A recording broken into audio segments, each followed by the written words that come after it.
Hey guys, welcome to A Better Mess. I'm going to walk you guys through our knowledge-based template within our digital life planner.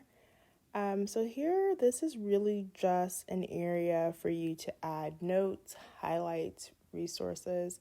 You can assign them to an area that you've planned in our project dashboard or a goal that you've planned in our goal tracker.